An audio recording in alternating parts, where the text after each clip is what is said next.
भगवान राम और लक्ष्मण जी जे हुई फुलवारी में प्रवेश करे के चाहले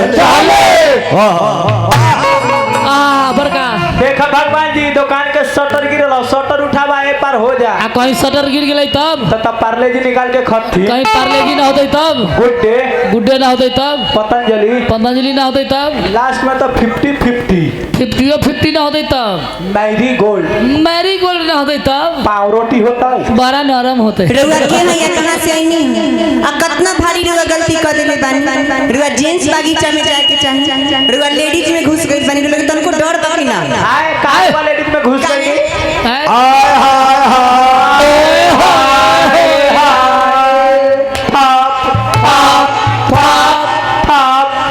काहे तो घुसला फुलवारी बताओ काहे घुसला हो इ लेडीज के बगीचा में लेडा सके तो का करे का करे ना फूल लोढ़ेगा फूल तोड़ेंगे तो सब में पहले अपना पूरा खानदान के नाम बतावे के पड़ी अपन बाबूजी के नाम बतावे के पड़ी अपन घर बतावे के पड़ी अपन माई के नाम बतावे के पड़ी अपन दादाजी के नाम बतावे के पड़ी अपन एथी के नाम बतावे के पड़ी पूरा देख के करवेंट तू कौन है रे छोड़ दीजिए के है छोड़ दीजिए बीच में का भरुआ है मारेंगे ऐसा चाटी आदमी ये बना देंगे अभी सुनिए फुलवारी के हम गार्ड हैं तो गार्ड है तो गेट पर न जाएगा यहाँ क्या करेगा गार्ड कभी खाली नहीं रहता भगवान रंग वाले भाई साहब मेरे पास भी AK-47 है मरेंगे धरा देंगे AK-47 छीन के पोखरी में फेंक देंगे कभी मिलवे नहीं करेगा पोखरी में जाके गौथ जाएगा कतना को पोखरी है जे गौथे जाइए बबुआ पूरा कादो का चाइन भइल बा देखिए जन पूछेगा बात मान और सम्मान के साथ पूछिए कथी भेले पैसा फरता है कि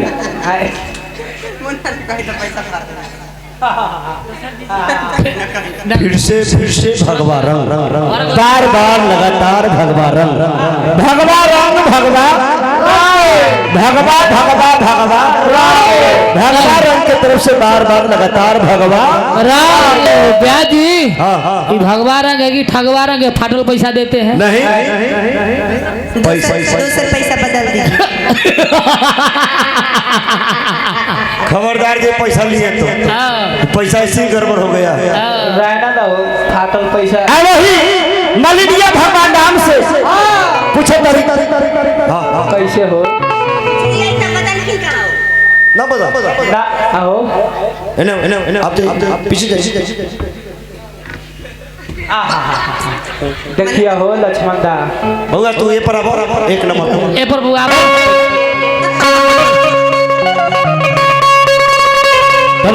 ऐसे हाथ दिखाइए दिखावा हाथ देखो ऐसे दिखाओ नहीं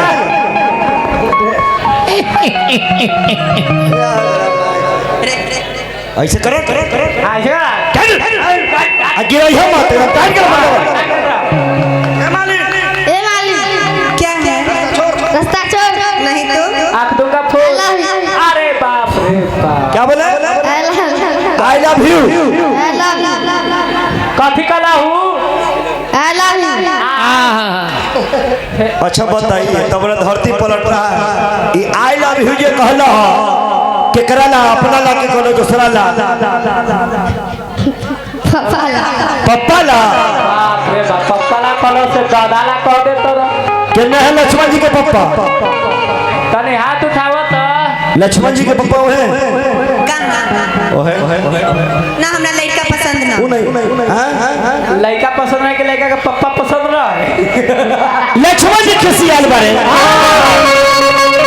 आ कहते कि मालिक कितनी घुसे दे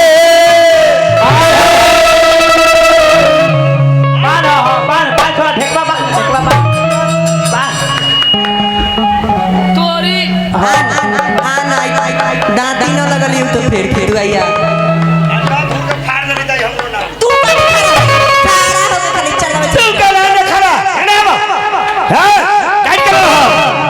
तने घुसे दे कि तने घुसे दे कमाल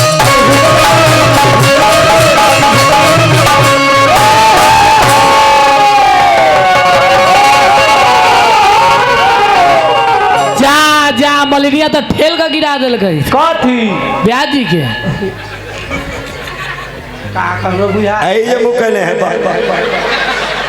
पर हम तो पीछे रहे पर बच्चल है। बताइए इनके चक्कर में हम जानू अथी फट गया कथी? ना ठीक है बंडल के खाली बटन खुला देखो ना फट गई अब देखो नहीं दिखाइए गर्मी बहुत है लक्ष्मण जी पोज में देखिए एकदम खिसियाल है हाँ वैसे तो खिसियाल है से उठ के कुर्ता कुर्ता नहीं उठाइए कुर्ता देकर भाग जाएगी मालिक कि यार फुलवारी के अंदर घुस दे देखिए मालिक ये 4 लाइन आपका है पीसीसी ढलैया आपका है आइए पैरिया आपके बाप का है कथी रे देखिए देखिए बापर मत जाइए बहुत बदमाश एक गिरह पार तोड़ चले और तोड़ दे गिरह पर तो स्लिप हो गए जाइए ना एक के चाटी में आदमी ये बना देंगे मत कोई आदमी बना दे हम आपको भैंसा लग रहा है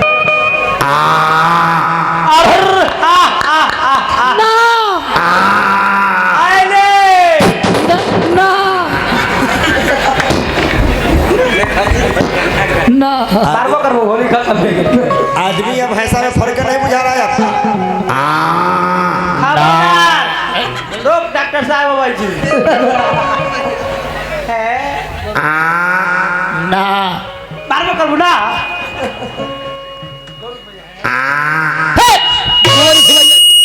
छल लगा बल्टिया ले ला कि ये फुलवारी के अंदर घुस दे अरे फूल हमके तूर दे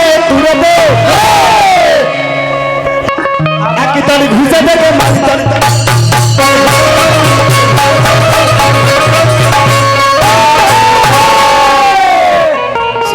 जा जा गिर गलाई ब्याजी के मोबाइल के टावर टावर गिर लाई ना बगो टावर लट के तू तो न बता ठीक था ना ठीक रहे ई न करा ठीक रहेगा सो जैसे जब ब्याज तो मर के बचबे करता है माय मरे धियाला दिया हमारे बुढ़वा भतार लक्ष्मण जी के गुस्सा देख के राम तरह की माली टाइट से रहता है यार पुहर का ऐसे कर इनकर मम्मी हतन कि नहीं तने हाथ उठाऊ तो हथी नहीं इनकर मम्मी दूध पियल थी लगी डिब्बा वाला पिया दे थी साफ साफ फिर हाथ कहां रख ले देखा ना माली से कहते हे माली अब है मालिक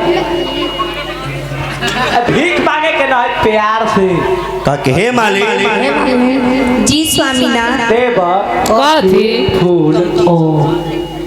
कि अरे चुल्हार का भेष बनाया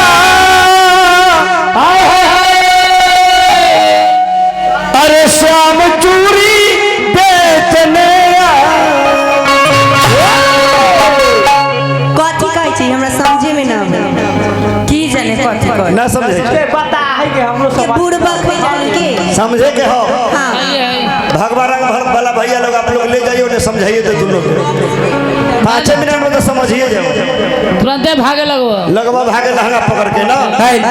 कि अरे राजा दशरथ के होई दलनमा आत्मनमा ना ये मालिक कहन राजा दशरथ के होई दलनमा मननमा ना ये मालिक कहन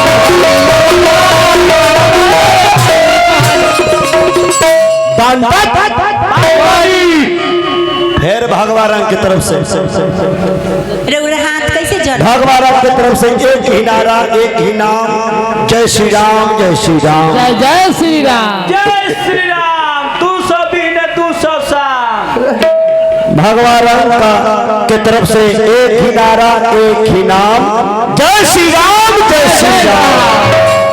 बहुत रुपया का धंधा से मिलल बा। चार को दिखाओ। अयोध्या नरेश चक्रवर्ती राजा महाराज दशरथ जी के लड़का है कि अरे हमारा राम लखन होई चार भैया। चारों भाई के नाम बताओ। राम, लक्ष्मण, भरत, शत्रुघ्न। भरम ना भरत,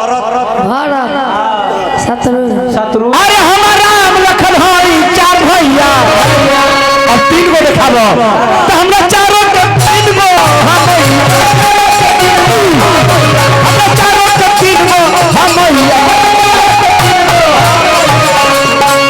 चार गो भाई, तीन गो माई, एगो बाबूजी। कुल मिला के 8 यूनिट 8 बजे 40 किलो। ई का भगवान जी के कोटा है। अर्थ कौशल्या के कई सुमित्रा, कौशल्या के कई महानमा, मानव ये मालिक।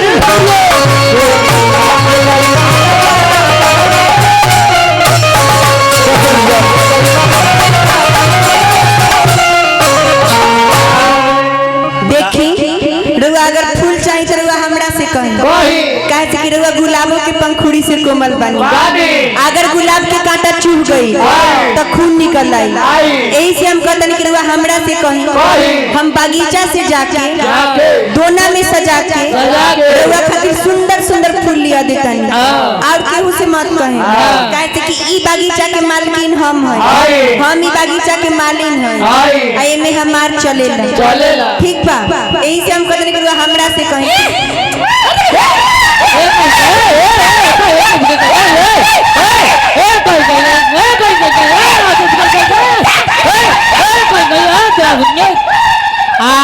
छोड़ दीजिए। पागल, तनका मुंह न देखिए, मुंह देखिए। इनका ना मुंह देखिए, इनकर देखिए। जैसे टूटल अच्छा हम बात जानिए का खड़ा। चलो हमार लागल रहे भाई भगवान रंग बहुत रुपया के पुरस्कार देवे वाले उनका हार्दिक अभिनंदन शुभकामना देवेदार है। अभिनंदन भगवान राम हम बात जानिए का मुंह खड़ा है। भगवान तनका इनकर मुंह देखियो ना, कैसन कैसन कुत्ता के बच्चा सन के लगे। बाप रे। अच्छा हमरा कुत्ता के बच्चा लेखा मुंह नानू हम टेम्पू लिखा है। अगर हइयो है तो चचा जो हमर गलती है, गलती कर बाप के नु हम जब बाबूजी गोर पर माथा रखले कि मेहमान हो मेहमान, हर मौजा से शादी कला हो मेहमान, ओकरे तरह से हम शादी करनी है। अरे घोसरम्मा ई कथी भेले? ई भेला ये कुत्ता लौड़ी डोलल गई। तोरा कहे देखो प्रेम प्रेम बहुत किस्म के आप लोग देखे होंगे, पति पत्नी के, जीजा साली के, भैंसा भैंसी के। आओ दियो जी। इहो महावीरवा वाला काम ना। बकरी के या बकरा के प्यार देख लो, बकरी ओने अब वो तू एने ना ना ना जाके लगे एने लड़की आपकी उजारे की कौन है? उजर के उधर की है ले जाने। अब कुत्ता वाला प्यार देखबो। ओए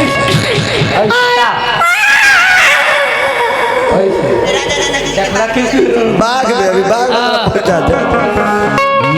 देखो भगवान राम अपन परिचय बता के अब फुलबाड़ी में घूम टहल जैसे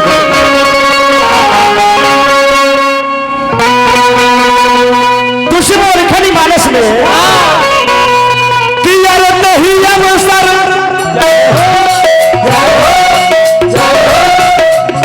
सीता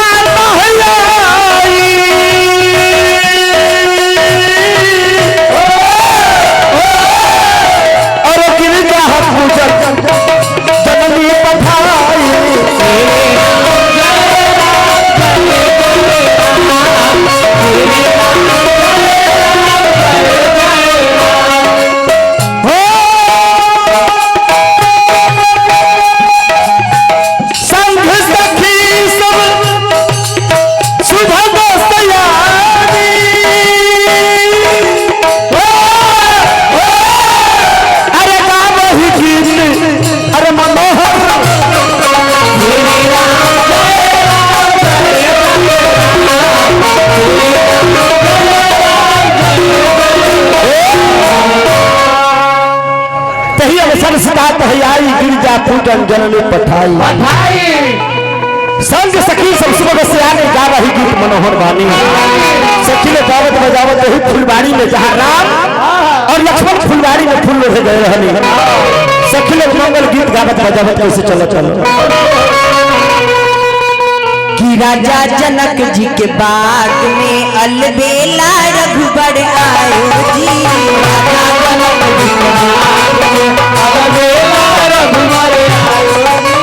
राजा जनक जी के बाग में अलबेला रघुबर आयो जी राजा जनक जी के बाग में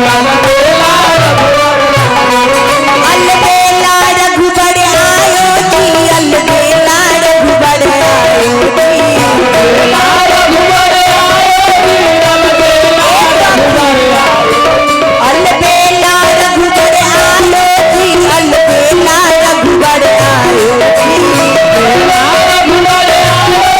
अलबेला रघुबर आयो राजा जनक जी के बाग में अलबेला रघुबर आयो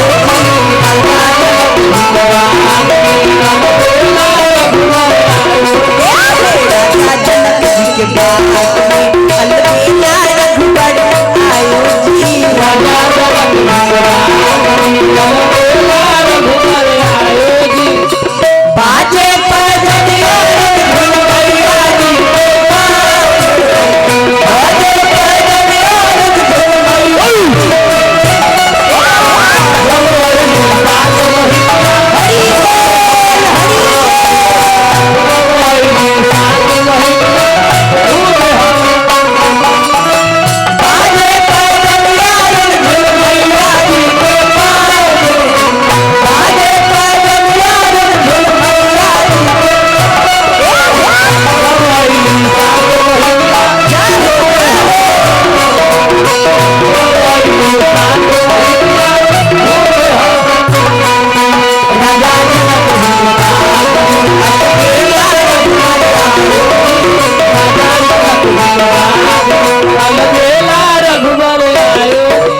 सोने के थाल में जेव न लगावल सोने के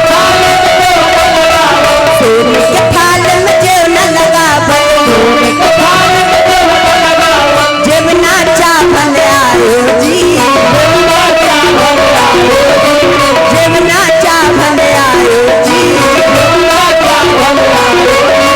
राजा जनक जी के बाग में अलबेला रघुबर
कमंडल रेशम तोड़ी हाथ कमंडल रेशम तोड़ी गिरजा पूजन आयो जी गिरजा पूजन आयो जी राजा जनक जी के बाग में अलबेला रघुबर आयो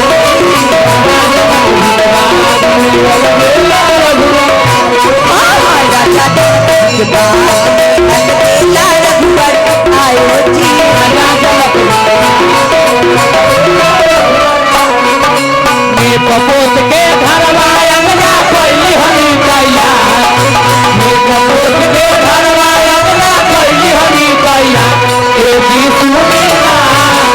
ए